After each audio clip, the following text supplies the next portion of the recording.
بسم الله الرحمن الرحيم. الحمد لله رب العالمين، وصلى الله وسلم على سيدنا محمد وعلى آله وأصحابه ومن اهتدى بهديه إلى يوم الدين. خۆشەویستان و برایانی بەڕێز، السلام عليكم ورحمة الله وبركاته. خۆشحاڵین کەوا جارێکی تر لەوانەکانی فتح القەریب بەیەکە گەینەوە. ئێمە لەوانەی ڕابردوو گەیشتین بە سەڵات العیدەین، واتە نوێژی هەردوو جێژنەکان لەوێن دەڕاوەسان. ئینشاءڵڵا ئەوڕۆ لەوێن دەرەوە دەستی پێ ئەکەینەوە و پشتیوانی خوای پەروەردیگار. أبو شجاع فرمي: وصلاة العيدين سنة مؤكدة وهي ركعتان يكبر في الأولى 7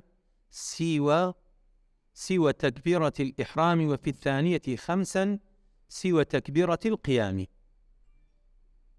دفرميت نوێژی جەژنەکان هەردوو جەژن، واتە جەژنی ڕەمەزان و جەژنی قوربان، سنەتێکی مؤکدەیە پێغەمبەری خوا صلی الله عليه وسلم کردیتی و بەردەوام بووە لەسەری.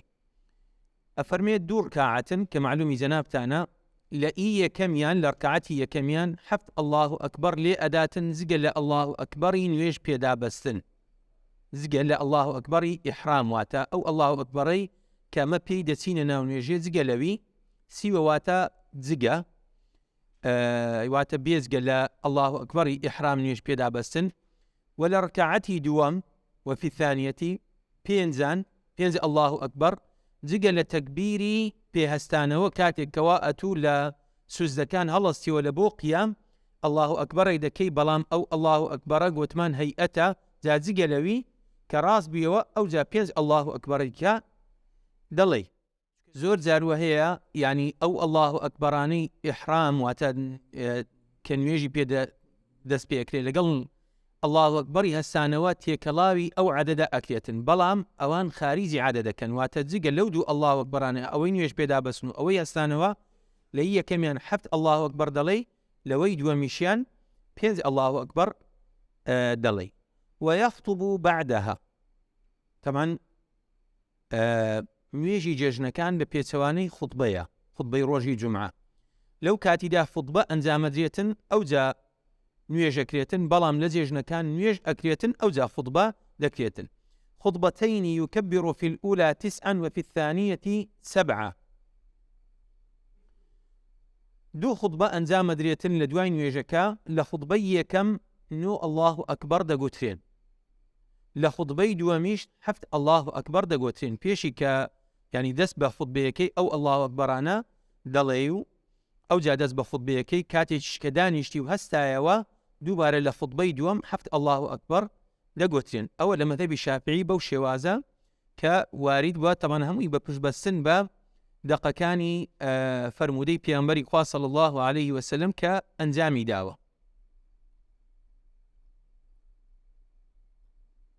وەکو ئەفەرمێت: التكبير في الفطر 7 في الأولى و5 في الآخرة والقراءة بعدهما كلتيهما. ك أبو داود بن ماجه جێڕای کیانەوە لە عەبدوڵای کوڕی عەمر ڕەزا و ڕەحمەتی خوایان لێبێتن. واتە ئەوە حەدیثی دەربارە هاتی، ینی ئەو شتانە کە واریدە لە نێوان عولەما کە بەو شێوازە، و دەربارەی تەکبیرەکانی ئیناو خوتبە کەوە ئیمامی شافعی وای فەرمووە، تەمان ئەویش هەر بە پشتبەستن بەو دەقانەی کەوە لەلایەن وارید بوو کە بەو شێوازە حتا لە سەلەف جێدڕایتەوە، چونکە هەیە بەڕاستی ئێستاکە لە جێژنەکان لە ناووتاران الله ئەکبەرەکان لێ ناداتن، بەڵام لە مەذهەبی شافعی لێ ئەدرێتن کە ئەوە واریدە لە کتابەکانی مەذهەبی ئیمامی شافعی. ئەوجا ئەفەرمێت: ويكبر من غروب الشمس من ليلة العيد إلى أن يدخل الإمام في الصلاة. طبعا باسی تەکبیراتی جێژنەکانە کاتن. تەکبیرات لە جێژنەکان دەبیتە 2 بەش: تەکبیری مقەیەد، تەکبیری مطلق. جۆرە تەکبیرێکیان کە الله ئەکبەر الله ئەکبەر لا إله إلا الله والله أكبر الله أكبر ولله الحمد، أو تەکبیرە کە لێ ئەدرێتن هەر لەگەڵ ڕۆژ ئاوابوون لە شەوی جێژنە لا جژنی ڕەمەزان لێ ئەدرێ تا بەیانی کە ئیمام نوێژی ئەکاتنیان بەخۆت کە بە تاک نوێژی ئەەکەی تا ئەو کاتی ئەو تەکبیرە سونەتە لێ بدرێتن و مقەیەدیش نییە بەڵکو مطلقە لە هەر کات و لە هەر شوێنێک دروستە ئینسان ئەو تەکبیرەی لێ بداتن. وفي الأضحى لا جژنی قوربان خلف الصلوات المفروضات لباش نوێژە واجبەکان بەڵکو لە شەرحەکان یعنی شەرحی ئەو کتابانە و لە کتابە متەوەڵەکان دەڵێ لە پاش سونەتەکان لە پاش نوێژی فائتە کە دەجێڕێەوە قەضایەکان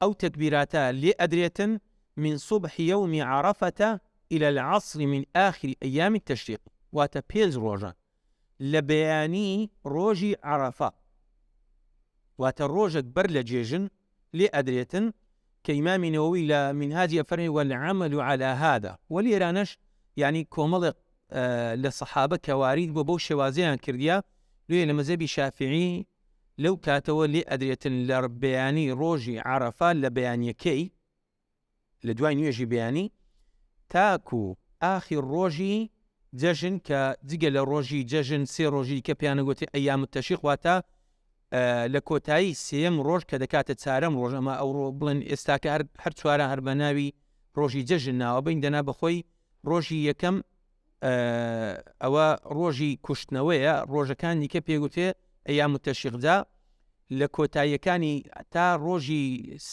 چوارەمی جێژن کە ئەیام التەشریقە تا نوێژی عەسر ئەو تەکبیراتە لێ ئەدرێتن ئەوە سونەتە وارید بوو کە سەحابە ئەنجامیاندایە بێگومانەوانیش لە پێغەمبەری خوا صلی الله عليه وسلم وەریان گرتیا. دەربارەی تەکبیریش کە ئەو تەکبیراتە لێ ئەدرێتن بەنسبەت جەژنی ڕەمەزان خوای پەروەردگار لە قورئاندا ئەفەرمێ ولتكملوا العدة ولتكبروا الله على ما هداكم ولعلكم تشكرون. ولما ئەوەی دەکەنە بەڵگە لە بۆ تەوابوونی ڕۆژیەکان و ئەو تەکبیراتانە وەک پڕکردنەوەی کەم و کوڕیەکان و لە نوێژی جەژنی قوربانیش خوای پەروەردگار کە فەرمێ وكذلك سخرها لكم لتكبروا الله على ما هداكم وبشر المحسنين. ئەوەش دەکەنە بەڵگە ینی هەردووچیان ئاەتیان بەڵگەیە لۆ لێدانی ئەو تەکبیراتانە. بێگومان تەکبیراتیش یەکە لە زیکرە هەرە گەورەکان چکاتوو دووپاتی ئەوەیەکەوە کە خوای پەروەردگار لە هەموو شتێک گەورەترە لەوەی کەوا خەڵکێک بە گەورەیدا ئەنێتن چونکە زۆر جاروەیە بحەقەت لەوانەیە ئینسان یعنی ئەوە لە وەکو مەفهوم لەلات حازرە بەڵام دەربڕی زۆر مهمە بە تایبەت ئێسامە ئەو سونەتە لە ناو بازاڕەکان و لە شوێنە گشتیەکان و یعنی ئەوەی تەکبیراتی مطلقە کە مقەیەد نییە بە نوێژەکان ئەوە ناگۆچێتن زیگە لە مزگەوتەکان زیگە لە دوای نوێژەکان ئەو تەکبیراتە لێ نادرێت بەڵام سونەتە لە هەر شوێنێکە بیتن کە لە کتابەکاندا باسەکاتن واتە نەبەسترایتەوە تەنها بەناو مزگەوتەکان و بە دوای نوێژەکان و بەناو ماڵەکان بەڵکو مطلقە لە هەر کاتێکە بیتن ئینسان ئەنجامی بدات. دینە سەر باسێکی دیکە کە پێغەمبەری خوا صلی الله عليه وسلم لە دوو کاتێکەوە نیشانەیەکی گردوونی ڕووی داوە پێغەمبەری خوا صلی الله عليه وسلم نوێژی کردیە. بێگومان ئیسلام گەورەیەکەی لێرانەوە دیارەکەوی کە لە هەموو بابەت و لە هەموو باس و خواسێ قسەی خۆی هەیە عیبادەت و شەعیرەیەکی تایبەتی خۆی هەیە. یەک لەو بابەتانە سەڵات الکوسوف و سەڵات الخسوفە واتە نوێژی ڕۆژگیران نوێژی مانگگیران. جا ئەفەرمێت وصلاة الكسوف سنة مؤكدة فإن فاتت لم تقضى. نوێژی ڕۆژگیران و نوێژی مانگگیران طبعا کە گوتی کسوف مەبەستی پێ خسوفیشە واتە نوێژی ڕۆژگیران و مانگگیران وەکو تەغلیب دەنا مەبەستی پێ هەردووکەم. دەفەرمێت سنەتێکی مؤکدەیە پێغەمبەری خوا صلی الله عليه وسلم کاتێک ئەو دیاریدا یاخود ئەو نیشانە گردوونیە ڕوویدایە پێغەمبەری خوا صلی الله عليه وسلم ئەنجامی دایە کاتێک کە لە دەست و ئیتر ناجێڕدێتەوە لە دەستوونەکەشی کە بە هەڵاتنی خۆر و بە ینی کە نەمانی جیرانەکە یاخود مانگ بەو شێوازە نەمینێتن کەویش دەگیرێتن ئەوە لەو کاتیدا لە دەست دەسێتن واتە لە دەستچوون یاخود نەمانی کاتەکە بەو شێوازەیە. ويصلى لكسوف الشمس وخسوف القمر ركعتان في كل ركعة قيامان. أو نوێژە تایبەتە، یعنی نوێژی دیکەمان بەو شێوازەی نییە. دەفەرمێت لە بۆ ڕۆژگیران و مانگیران 2 رکعت ئەنجامەدێن، بەڵام في كل ركعة قيامان، لە هەر ڕەکعەتێک 2 جار ڕاوەستان. 2 جار ڕاوەستان چۆنە؟ جا ئێستا بەخۆی دەفەرمێتن يطيل القراءة فيهما، واتە لەو 2 ڕەکعەتانەدا زۆر قورئان ئەخوێنیت. یعنی زانایان وا باسییان کردیا کاتێکەوە لە سوورەی لە ڕەکعەتی یەکەم سوورەی بەقەرە بخوێنرێتن لە دوای فاتحە کە 4 ڕکوع، ئەوجا ئەو ڕکوعەش درێژ بکاتەوە تا دەڵێ بە ئەندازەی ئەو سوورەی بەقەرە، یعنی ئەوەندە سبحان ربي العظیم تێدا بگۆترێتن. ئەوجا هەڵبستێتەوە سمع الله لمن حمده ربنا ولك الحمد، دووبارە دەست بە فاتحە بکرێتەوە، دووبارە لە دوای فاتحە دەڵێ سوورەی ئالی عیمران بخوێنرێ.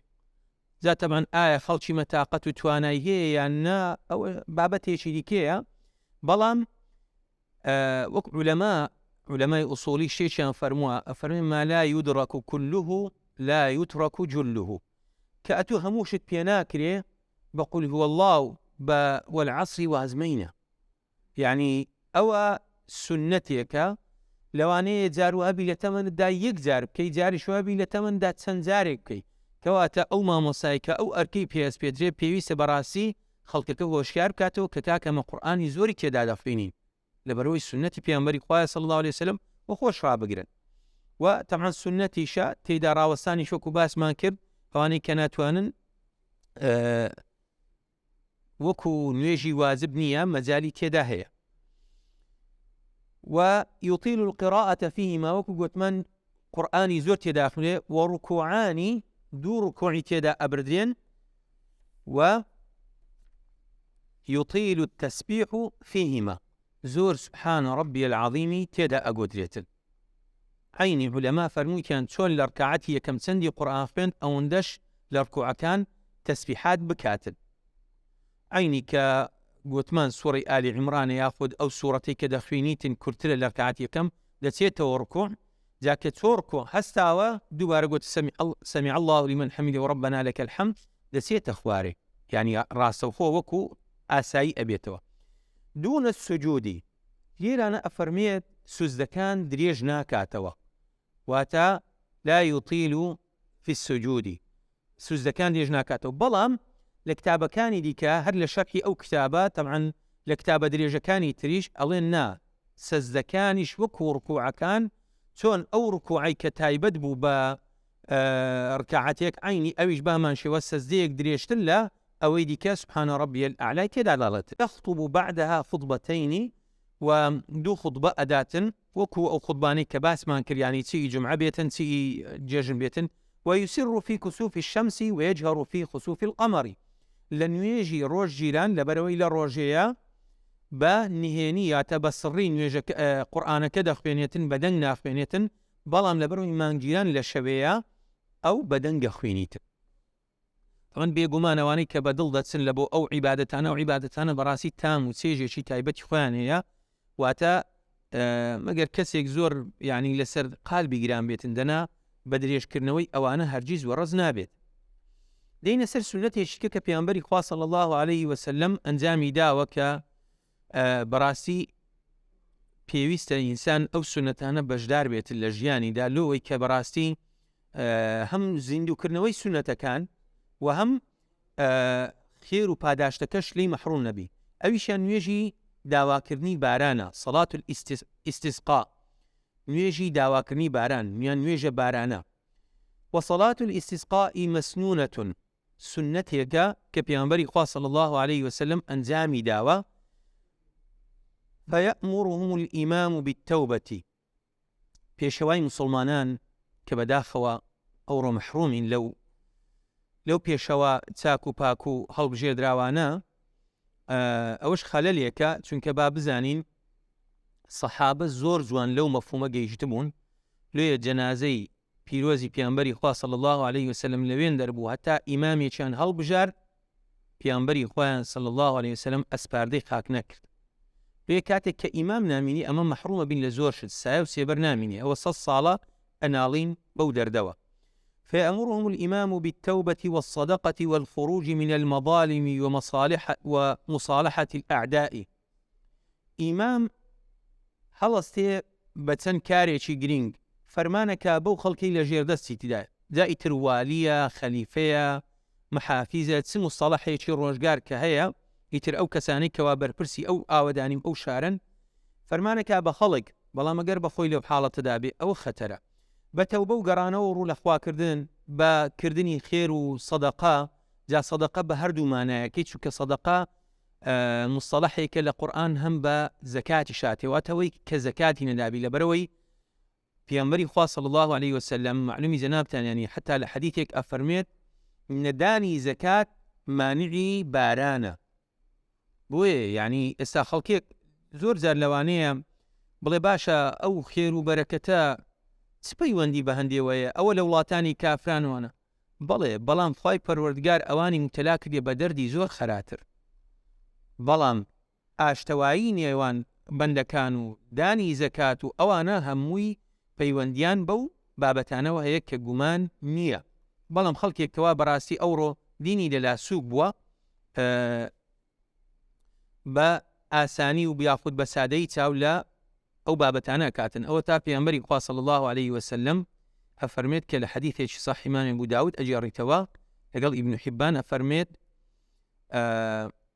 ولم يمنعوا زكاة أموالهم إلا منعوا القطر من السماء ولولا البهائم لم يمطروا.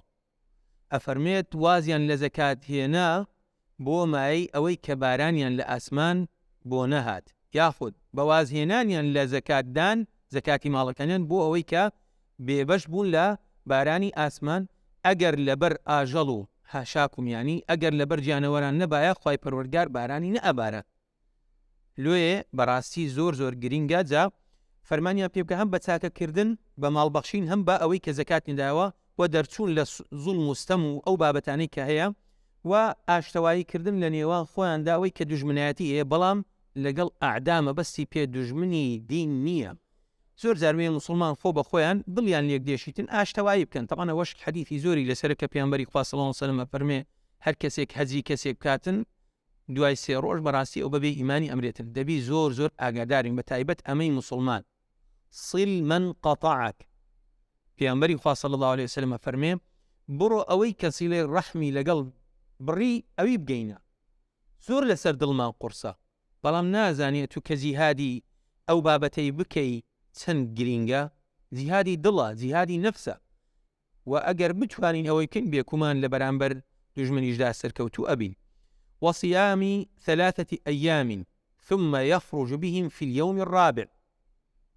واتە فەرمانیان پێکات 4 ڕۆژان بە ڕۆژی بن، 3 ڕۆژ لە ماڵێ و ڕۆژی چارەم کە بە ڕۆژینە بە ڕۆژی بوونەوە فەرمانیان پێکا کە بسنە دەرێ ساحەیەک شوێنێک لە تەنیشت ئاوەدانیەکەیان کە هەموو خەڵک تێدا جێب بێتەوە، لۆ ئەوەی کە هەمویان ڕوو لە خوا بکەن و بەو پەڕی خشوع و فضوعەوە في ثياب بذلة واستكانة وتضرع. لا جلك برجي شرو برو دراو يعني جلك برجي إيشي جلك برجي كوام بختي وجواني بي وديارنا بيتن وبملكتي بخضوع وبدربريني يعني أو بريسادي وخاتشي بنامبر فايبر ورقات ويصلي بهم 2 ركعتين في أكاتن كصلاة العيدين وكن يجي ججنكان وتعيني لركعتي كم كالله أكبر كان دليتن لركعتي دوميش بهمان شوى بو عددي ثم يخطب بعدهما لباشان دا خطبيك أداة ويحول رداءه ذلك كاني براوجي أكاتوا واتا أجر جبية أجر شيكا يعني بشوازك كالبري كاتو بشوازي شدي كده بري كاتوا كبون من براوجي بيتن ياخد روي داري دينيتا جوري روي جوري دينيتا داري ويكثر من الدعاء زور دعاء بارانا وأكاتن والاستغفار.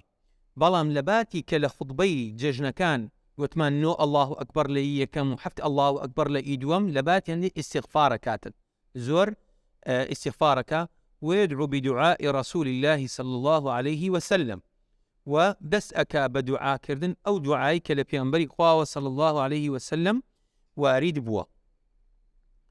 واتە زۆرترین دوعا و زۆرترین ئیستیغفار لەو نوێژەیدا ئەکاتن.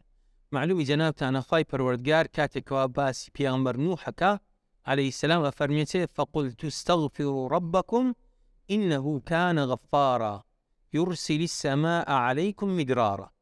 حتى علماء مفسرين دڵێن يعني کە پێغەمبەر نوح عليه السلام وا ئەفەرمێتن لەو کاتیش دیارە ساڵی بێبارانی تووشیان بووە کە معلومی جەنابتانە لە سەردەمی پێغەمبەر یوسف عليه السلام تووشی ئەو گەلو نەتەوە ئەبێتن لۆیە بەداخەوە کە دەیڵێم یعنی نهێنیە کە زۆر جار شاراوەیە هەم لە لای مسلمانان هەم لە لای مامۆستا و بانخوازان جاروەیە دنیا لەسەر خەڵکی زۆر زۆر تەنگەکەین ڕاستەوخۆ قیامەتێک لە خەڵک دادەینین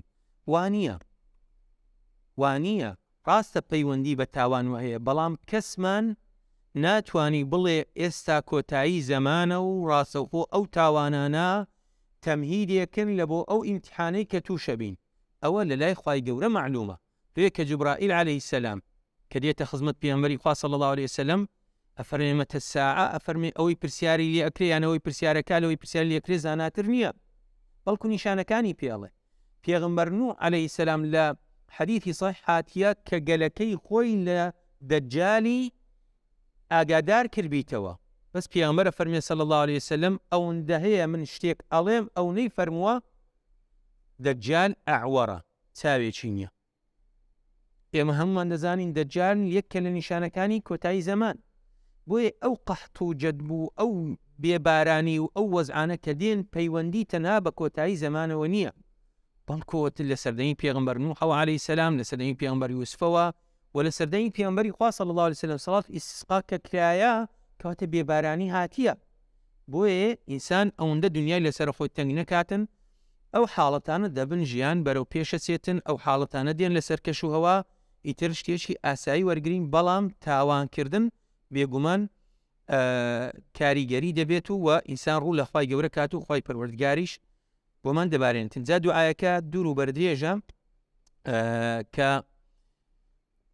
خوای پەروەردگار ئیتر دوعاکانمان ئینشاءالله قبول کاتن نازان بخوێنین و هەروەکو بەرەکەتێک یافوت بڕۆین دیارە كوارد وأفرمي اللهم اجعلها سقيا رحمة ولا تجعلها سقيا عذاب ولا محق ولا بلاء ولا هدم ولا غرق اللهم على الضراب والآكام ومنابت الشجر وبطون الأودية اللهم حوالينا ولا علينا اللهم اسقنا غيثا مغيثا هنيئا مريئا مريعا سحا عاما غدقا طبقا مجللا دائما إلى يوم الدين اللهم اسقنا الغيث ولا تجعلنا من القانطين اللهم إن بالعباد والبلاد من الجهد والجوع والضنك ما لا نشكو إلا إليك اللهم أنبت لنا الزرع وأدر لنا الضرع وأنزل علينا من بركات السماء وأنبت لنا من بركات الأرض واكشف عنا من البلاء ما لا يكشفه غيرك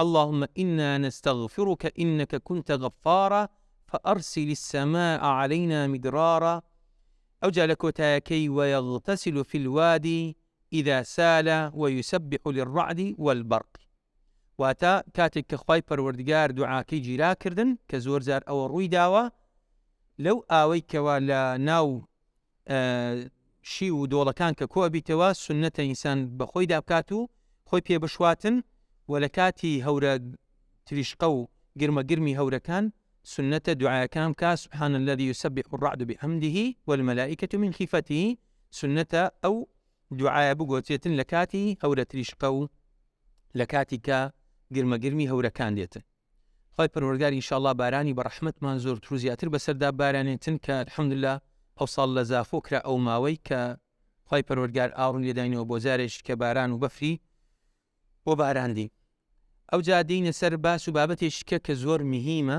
خوای پەروەردگار زۆر بە گرنگ لە قورئانی پیرۆزدا باسی کردیە ئێمە لە سەرەتای کتاب الصەلات باسمان کرد لە باسی سەڵات الجەماعە گوتمان خوای پەروەردگار باسی نوێژی نەکردیە وەکو جزئیات، بەڵام باسی نوێژی سەڵات الخەوفی کردیە، یعنی لە کاتی خەوف جەماعەت ناکرێت پشتگوێ بخرێتن مەگەر شدەتی خەوف نەبێت کە دەینە سەری، کە لێرانە ئەو زانایە سێ جۆری باسەکاتن، واتە جەماعەت زۆر گرینگە کە ئینسان هەمیشە وە بیری بێتن کە ئامادە بێتن. بەڕاستی ئەوڕۆ جیهادێکیشە، یعنی چوونە جەماعەت عدەدی مسلمانان نیشانەداتن، پابەندی مسلمانان بە شەریعەت نیشانەداتن، دەبێتە مایەی دڵە ڕاوچێ لە بەرامبەرەکانماندا.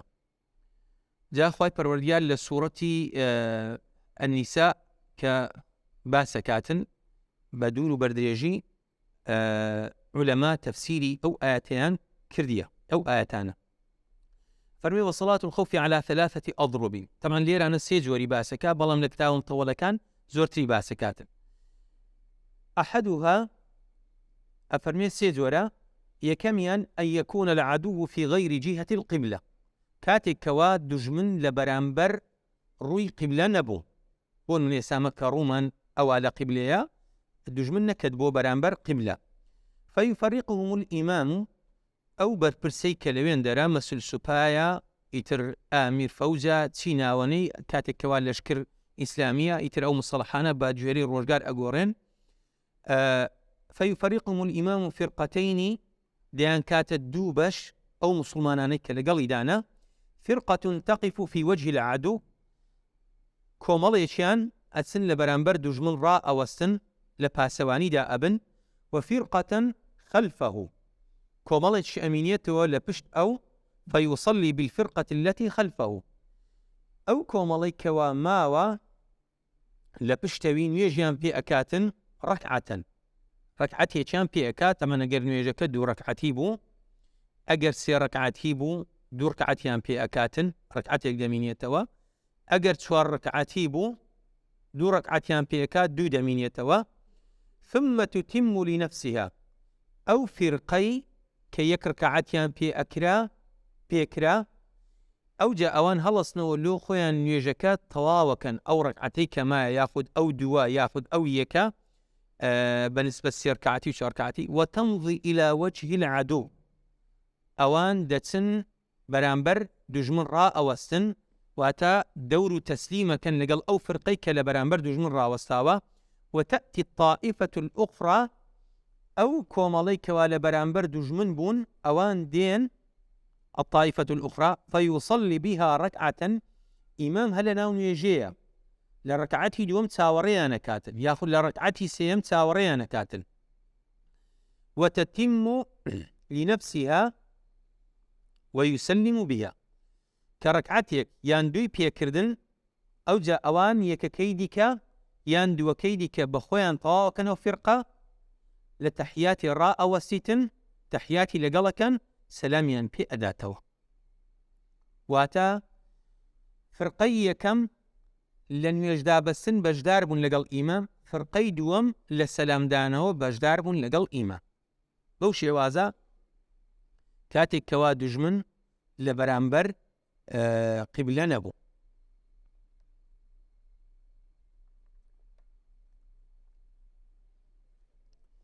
والثاني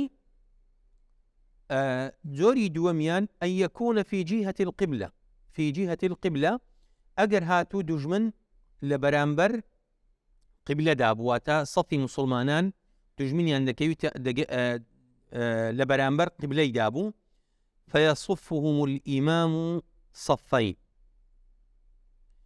ئیمام ئەو بەرپرسەی کە لەوێن دەرا مەسول سوپای تر وەکو گوتمانە مستەڵحانە بە ڕۆژگار دەگۆڕێن، پێشەوە ئەو مسلمانانە دەکاتە دوو ڕیز، ويحرم بهم، پێکەوە نوێژیان پێدا ئەبەستێت. فإذا سجد، کاتێک کەوا ئیمام سوزدەی برد، سجد معه أحد الصفين، دوو سەفن، یەکێک لە سەفەکان کە بڵێن قیامیان لەگەڵ هەردوو بەشدار بووینە، فاتحیان لەگەڵ خوێندی و ڕکوعیان لەگەڵ بردیا تا ئیعتیدال لەگەڵی بەشدار بووینە، کاتێک کەوا دەچیتە سەجدە، سەفێک دەچیتە سەجدە، یەکیان لە پاسەوانی دەمینێتەوە لە قیامدا.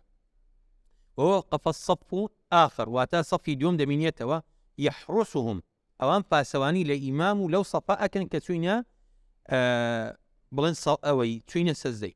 فإذا رفع کاتێک کە ئیمام هەستاوە لەگەڵ ئەو سەفەی کە سوزدەیان لەگەڵ ئیمامی بربوو سەجدوا ولحقوه واتە ئەوانیش سەجدە ئەبەن بە خۆیان و هەڵەستنەوە لە قیام و ئیمام ڕائەگەنەوە.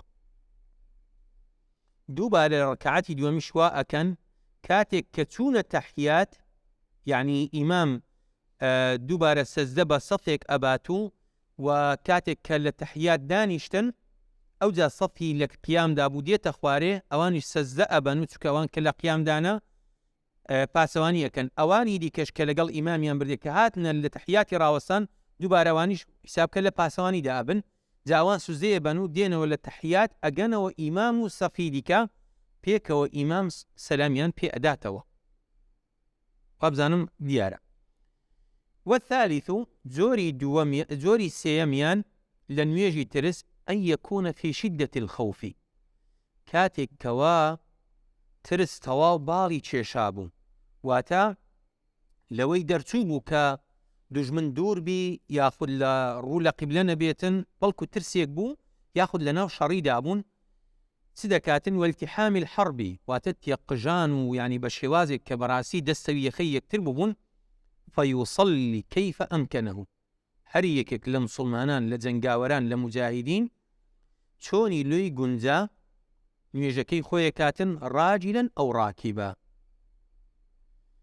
بە پێوە بوو لەسەر سواری بوو، لە ناو سیارەی بوو، لە ناو دەبابەی بوو، ئیتر ئەو بە ڕۆژگار ژیان ئاسایی ئەبێتەوە یاخود بەرەو پێشترە سێتن، لە ناو کەشتی بوو، لە ناو ئیتر هەر شێوازێک کە ڕۆژگار بەرەو پێشی ئەباتن.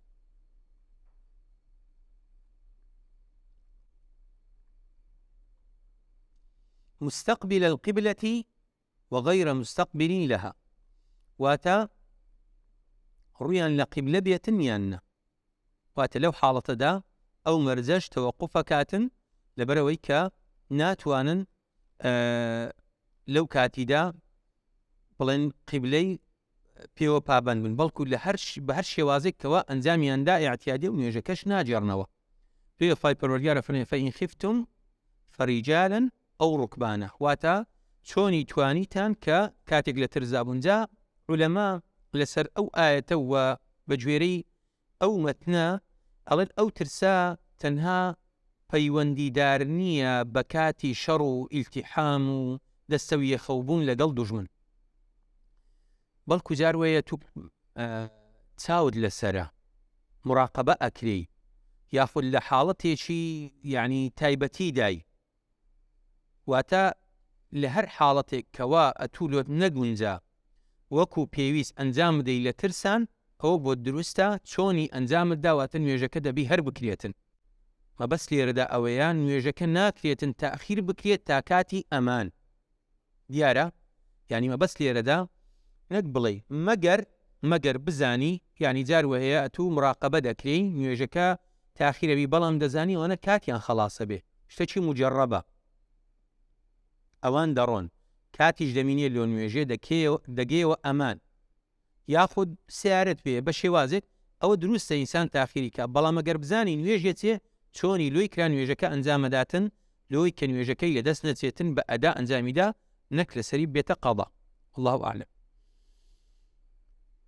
لەو حاڵەت و باسانە دێتە سەرباس و خواسێکی دیکە ئەو زانە بەڕێزان باسی جلوبەرگ و ئەوانە ئەکا. ئێمە لە کاتی کتاب الطەهارە هەندێک باسی بەکارهێنانی زێڕ و ئەو شتانەمان کرد لەو کاتی لە چۆنیەتی قاپ و قاچاغوانە، جا لێرانە دێتە سەر جلوبەرگ و چۆنیەتی بەکارهێنانی حەریر و زێڕ و ئەوانە، یعنی بابەتەکە تێکەڵاوە بێتەوە، بەڵام لەبەرەوەی کە هەر پەیوەندی بە حەڵاڵ و حرامەوەی تر چۆنی هیناوە ئەو زانا بەڕێزە هێنایتە ناو کتاب الصەلات. ئەفەرمێ ويحرم على الرجال لبس الحرير والتختم بالذهب، حرامە لەسەر پیاوان لەبەرکردنی جلوبەرجی ئاوریشمی ئەسڵی، واتە ئەوەی لە کرمی ئاوریشم دروستەکرێتن، ئەو ئاوریشمەی کە لە سین و ئەوانە کە زیاتر کە دروست دەکرێتن واتە ئاوریشمی ئەسڵینەک ئەو حەریرەی کێسا لە نەوت دروست دەکرێتن چونکە بە حەریر ناوەبرێتن بەڵام حەریری ئەسڵی نیە ئەوە. والتەخەتم بالذهب و بە هەمان شێوە لەسەر پیاوان حرامە لەبەر ینی دەدەستیکردنی گوستیلەی زێر ئەوەش دروست نییە. ويحل للنساء بەڵام لە بۆ ئافرەتان هەردووچیان دروستن چ حەریری دەبەرکەن چ زێری وەکو جوانی دەبەرکەن کە بێگومان ئەوە بەرچاوە. وقلیل الذهب وكثيره في التحريم سواء کەمی و زۆری بەکارهێنانی زێر لەلایەن پیاوە وەکو یەکە هەردووچیان حرامە مەگەر لە بۆ لایەنی طبی نەبێت کە لە کۆنەوە بەکارهاتیە یاخود ئێساکە ینی جاران ئەوە زۆرتر باو بوو ئێستا کەمتر خەڵکەوێکە چیفی دانیان لە زێڕی دەکرد جا نازامی تر زێر بوویان هەرزەر بوو بە زێر مەشهور بوو چونکە دیارە زێر و زی و ئەوانە مادەیەکن لۆ مەسەلەی بۆن و تێکچوون و ژەنگبوون و ئەوانە مقاوەمەیان لە مادەکان دیکە ئەولاترە بەڵام ئەوڕۆ شتی دیکە ینی ئەطیبای ئەسنان زیاتر بەکاردەین. وإذا كان بعض الثوب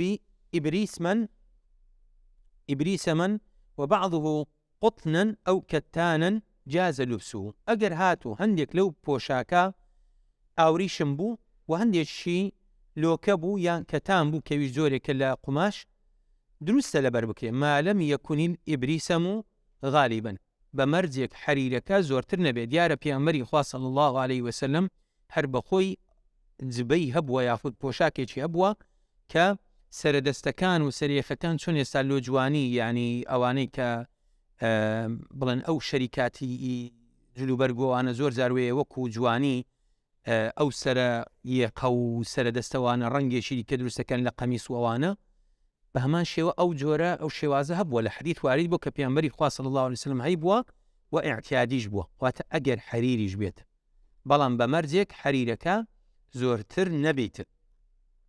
جا دیارە پێغەمبەری خوا صلی الله علیه وسلم کاتێکەوە زێر و حەریری دەستدایکێ بە دەستی ڕاست و بە دەستی چەپ فەرمووی کە ئەوانە لەسەر نێرینەی ئومەتم حرامن بەڵام لە بۆ ئافرەتان واتە لە پیاوان حرامن لە بۆ ئافرەتان دروستە. بەڵام وەکو گوتمان حەریری ئەسڵی واتە حەریری ئەوە نایانی ئەوەی کە لە نەوت و ئەو شانە دروست دەکرێت.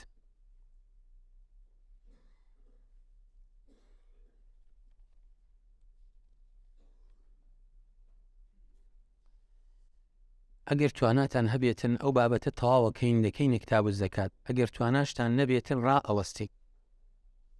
بەڵێ ماوەسەر فەرمووی بەڵێ أكثر الإبداع تلك بەڵێ الاستماع بعملية الله والله بعملي صفص ڕێژی ڕۆژگیران و مانج سەڵات الخەوف زۆر اعتیادیە کەیفی جەنابتە بەڵێ ماوەسە زیاد ئەوە گوتم ڕاست دەکەینە کتاب الزەکاتی لێ بەڵێ کەی ڕایگیری بەڵێ باش سەرچاوە زۆر باش زۆر باش زۆر باش ئەوە لێ ڕاوەسام گوتم لۆی جەماتی مۆنتاژوانە زۆر باشە. بەو ئەندازەیە کۆتایی دێنین بەو دەرسەمان لە باسی مردوو ڕائەوەسین ئینشاءالله لەوانەکانی داهاتوو درێژەی پێدەین. وصلى الله وسلم على سيدنا محمد وعلى آله وصحبه أجمعين والسلام عليكم ورحمة الله وبركاته.